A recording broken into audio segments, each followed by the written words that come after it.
Hi everyone, so I just wanted to talk a little bit about section 3.8, which was solving systems of equations with inverse matrices. So the first part that we talked about was finding determinants, and determinants are only with square matrices, and for the 2 by 2 matrix, we use this idea of AD minus BC, where our original matrix we can consider just ABCD. So we take our main diagonal, subtract the products of our secondary diagonal. So long as that number is not 0, our matrix has an inverse.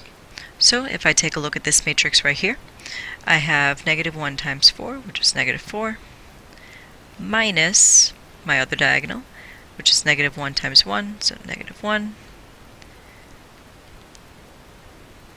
So I have a determinant of negative 3.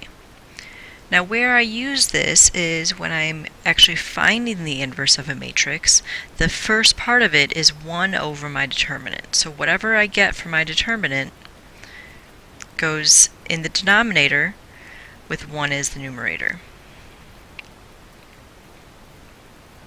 The next part of my matrix setup, I flip my two terms that are on my main diagonal, so I switch A and D. So whereas the 4 was down here, it's going to be up here now. This negative 1 is going to be dropped back down. And then my other two, I just change the sign. So this positive 1 becomes a negative 1, and this negative 1 becomes a positive 1. Last step is just to multiply it through, and we can leave it as fractions. So I get 4 over 3, and that's negative. I get a positive 1 over 3. I get a negative 1 over 3, and a positive 1 over 3. Now we can check this using our calculator, and for any non-2 by 2, such as a 3 by 3, or if you ever have to do a 4 by 4, you would be able to use your calculator. So, for the sake of time, I did already enter my matrix. Just as a reminder of where we get that, we go second, matrix, we go over to edit, and then we just type in our values. So we have negative 1, 1, negative 1, 4. This is a 2 by 2 since it has 2 rows and 2 columns. So first let's double check our determinant. So to find your determinant, we go back into that matrix menu, scroll over to math, and that first option calls up the determinant. We're telling it which matrix we want the determinant of. And we did indeed get our negative 3. Now let's find the inverse. We can again use our calculator, so that way we can double check our answer. So if I pull up matrix A, and then use that inverse button, hit enter, it's going to give it to me as a whole bunch of decimals. However, if I hit math, first option is to turn decimals into fractions. And we did indeed get the same thing that we got before.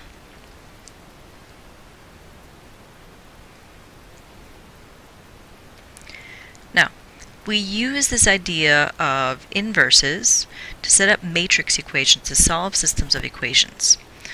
Our matrix equation has 3 components. There's matrix A, matrix X, and matrix B.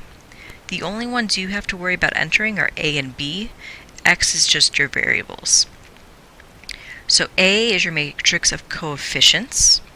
Our coefficients, remember, are the numbers that are out in front of your variables. Watching out for the signs. So for this system below, for example, we have negative 8, negative 10, 6, and 5. Matrix X is all of your variables. Just as our X is aligned here and our Y is aligned, we're going to go with our first variable first. So that's X in our list, and then our second variable is Y. B is your matrix of constant values, and that is all the stuff that's on the other side of the equal sign. So in that matrix, we're going to have 24 and 2. Now we're going to enter these matrices into our calculator shortly. The commands that we're going to have to type into our calculator, though, are going to be A inverse B. And that's going to give you your answers. It's going to give it to you as a matrix. You still have to put it as either an ordered pair, or if you're solving a word problem, say what each thing means. So let's pull up our calculator, and I'm just going to enter our matrices for the sake of time. So I put in my matrices. Matrix A, I've got my -8, -10, 6, and 5. For matrix B, I've got my constants that are on my other side, 24 and 2. So on my home screen, I'm going to pull up matrix A, pull up my inverse of matrix B.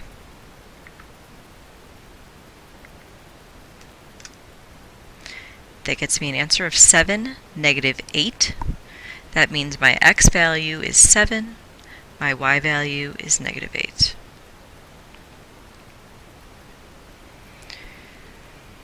This is very helpful, particularly with solving systems of 3 equations, because you no longer have to go through all of those systems, solving by elimination or substitution. You can do it really quickly. You just have to watch out for any negative coefficients. You might be tempted just to look at the number, but you do also have to make sure you look at that sign.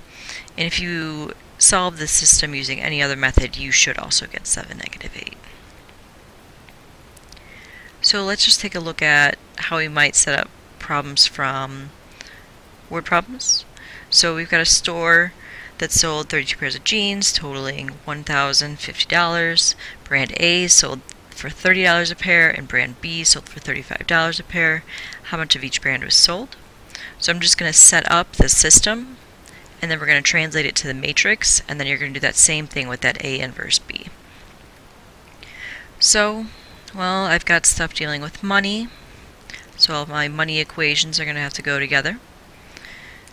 I'm going to use A and B for variables, simply because there's brand A and brand B. So 30A plus 35B equals my 1,050. My other equation comes from the fact that I've got 32 pairs of jeans, so A plus B equals 32. Alright, so we need our A matrix, our X matrix, and our B matrix. Matrix A is going to be those coefficients. So I see 30, 35, there's an understood 1 there, and there. So 30, 35, 1, and 1. Matrix X is going to be brand A and brand B. And matrix B is going to be those constants on the other side of my equal sign. So my total price, total number of jeans sold.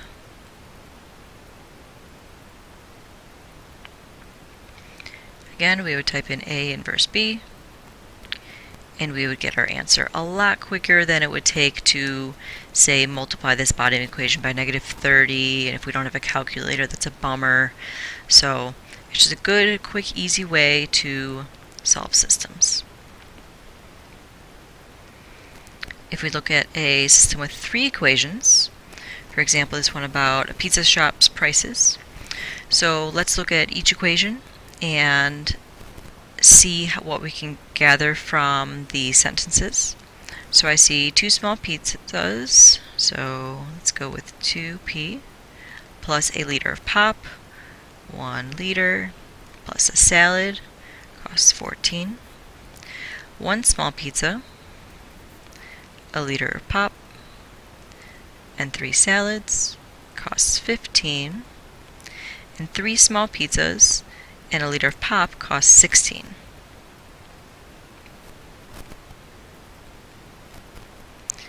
What's the cost of a pizza, liter of pop, and a salad? Now I chose this one specifically because there is a variable missing in that third equation. We don't have an S. So when we set up our matrices, we do have to make sure that we place that 0 placeholder because our coefficient is really 0 in that equation.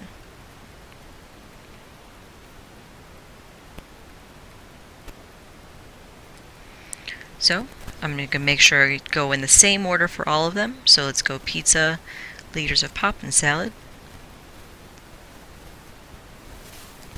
1, 1, 3. And then 3 pizzas, 1 liter of pop, 0 for the salad. I've got pizza, liters, and salads. And then 14, 15, and 16. Now you would do A inverse B just like we did, and you would get your answer for the price of the pizza, price of the liter of pop, and price of the salad.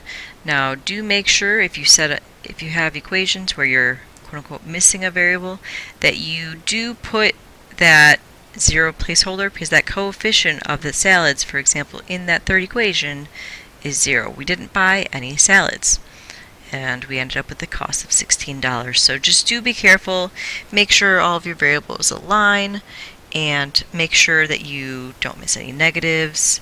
And this is a quick and easy way to solve systems. And as long as you enter your numbers correctly into your matrix, do A inverse B, you've got the right answer.